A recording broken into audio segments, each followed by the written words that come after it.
Okay, Assalamualaikum warahmatullahi wabarakatuh. My name is Muhammad Irfan Thareq. So today I'm going to talking about everyday English manner. So let's go to the first one. So the first one is walking in public. So walking in public. If you are in the UK or Japan or some other country where driving on the left would be the norm, walk on the right. This helps you avoid the awkward dance you do with strangers when you cross paths, which can be really irritating if it's very crowded. So keep this in mind. In urban areas that you have to shoulder traffic at times. Also, do not stop in moving traffic. Again, think of it like driving. Pull over to the side.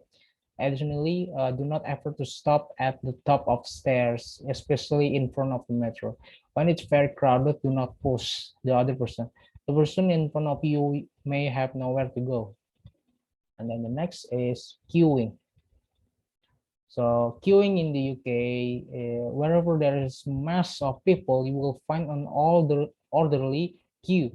British ethics dictates that when you arrive, you join the back of the queue so that each person receive the service in the order that they arrive. We wait our turn in queues. The notion of an orderly queue relies on everyone in the queue agreeing that this is fair.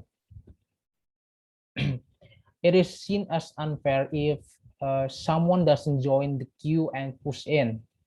Queuing can seem very strange if you are not used to it. However, if you are seen to push in, it is considered very rude and unfair to other people who have been waiting. If in doubt, ask, is this the back of the queue, to avoid offending anyone. A common British trait is that despite everybody in the queue being annoyed with someone who has pushed in, very few people will ask that person to go back to the back of the queue, because British people do not like to cause a scene by arguing. But likewise, we like people to know we are annoyed in subtle ways. Instead, people will shake their head, roll their eyes, toot, and or have an angry facial expression. They may also complain to the person next to them in the queue. So next is handshake. A good firm handshake is a common way to greet someone in a business or a social situations. People might make assumption about you based on your handshakes. So it's important to get it right. For example, if you offer a limp handshake, it can give people the impression that you are disinterested and or not confident. So to give a good handshake, you have to do first. You have to do firmly grabs the other's person hands and then get the pressure right. Do not cross the other person hand, but equally do not over a lame hand. Check that your palms are not sweaty. Pat lightly and discreetly on your clothing before shaking someone's hands if needed. Keep it brief, shake the hand just 2 or 3 times before letting go. Accompany the handshake with direct eye and of course a smile. Then the next is being demonstrative. So Britain isn't a particular tactile country. Because of this, some culture perceive British people as being completely unemotional, whilst others perceive us as having a stiff upper lip. This refers to the fact that British people do have emotions. They are just very good at hiding them. When a person's upper lip begins to tremble, it is one of the first signs that the person has experienced deep emotion. The stiff upper lip is an idiom to our ability to conceal our emotions and keep a straight face. Whilst you may be hugged and kissed 2 or 3 times by a total stranger in some European countries, it's unlikely that you would receive the same reception in the UK or in Indonesia. Social kissing is becoming popular in Britain, but it is by no means as unaccepted norm. For example, it is rare for men to kiss in the UK. This is usually a gesture reserved for a woman. Kissing is not appropriate in many professional situations. If you are unsure, stick to a handshake. And then the next is minding your peers and minding your cues. So many people from outside UK find it strange that UK people say please and thank you as much as they do. It is considered polite, well-mannered, and is a regularity of British speech. What may surprise you is when they are in a shop, restaurant, or anywhere they are receiving customer service, they say thank you to the person serving us. For example, when they give you chance the bill or come to give your food and drinks in Britain, they say thank you to the person that give the food and drinks. So in Britain, every social transaction is eased by reiteration of this praise from both parties. Okay, so for the next topic, we have apologizing. So in the UK, people have a tendency to offer apologize. For example, if you tell someone about something unfortunate which has happened to you, it's quite likely that they will apologize. Example like, I'm so sorry to hear you that you have been unwell. So British people cannot resist the urge to apologize. For example, if someone accidentally bumps into you, it will be common for you to apologize and say, I'm very sorry, sir. As though you are sorry for being in their way. If you have a reserved seat on the train, but somebody is sat in it, it will be common to say, I'm so sorry, but you appear to be sat in my seat. If somebody spills your coffee, again, it's quite normal for the victim to apologize. Of course, the person to blame would apologize as well, but apologizing as the victim is a very English thing to do. So in the UK, we like receiving warm hugs with apologies as well as giving them.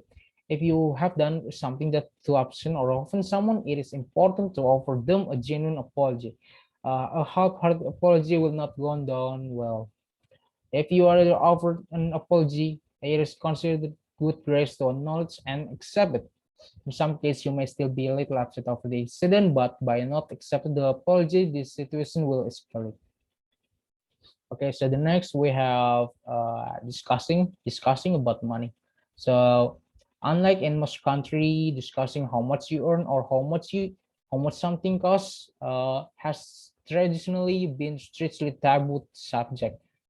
According to British ethics, sometimes British people find it embarrassing to discuss about money, and it can be seen as a rude manner. If you're having a conversation with someone new and personal work are subject best to avoid. Only discuss money if the person has raised the topic and then you know they feel uncomfortable talking about it. Definitely do not ask somebody how much they earn. If you talk about how much money you have and all of things you bought, it can be seen as bragging, particularly when it heightens the difference within your financial situation and that of the person you are talking to.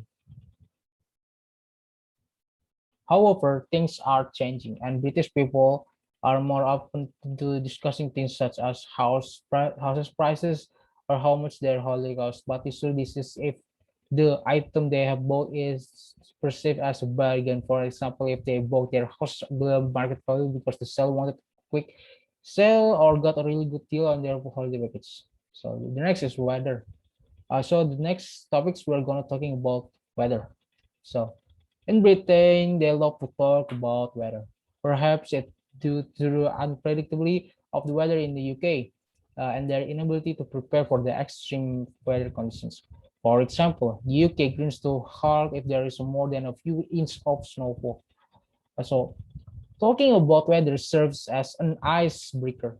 When a British person meets a stranger, a safe subject of discussion is the weather. The function of the conversation is to initiate contact between two individuals. The conversation will usually take a diversion once a shared common ground is discovered, but the weather in the UK provide us with a variety of topics as a starting point in the discussion between two peoples.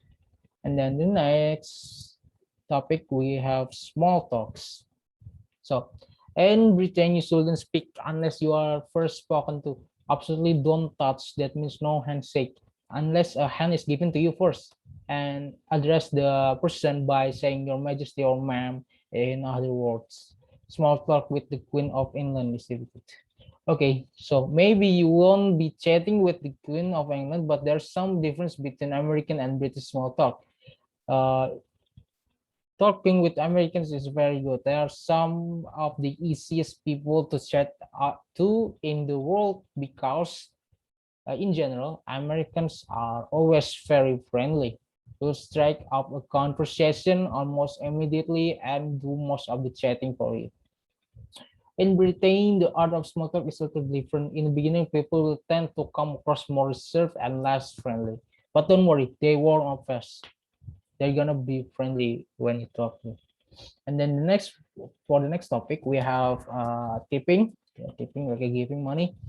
So sometimes in Britain, find it difficult to know how much a tip to serve in cafes or restaurant. If anything at all, following a meal, begin by checking the bill. If it reads service not included, this means you can leave a tip for the person that served you, and the amount is at your discretion. Sorry. If the service was good, it is customary to add an extra 10% on top of the bill total. Many Britons tip taxi drivers and hairdressers too, but the exact amount is the customer's preference. And then the next we have bathroom manners. So in the UK, there are many words which refer to the toilet. Loo, bathroom, and restroom are some of the most commonly used ones. Another word you may hear is lavatory, but this is quite old-fashioned word. If you're in a public, you may have noticed ladies, gents, male, or female. If you need to use toilet when you're in company, politely excuse yourself or sleep away quietly. Remember, you must always flush the toilet and leave it clean. Uh, So you may find using the toilet in the UK and Indonesia is a little different experience from doing so at home.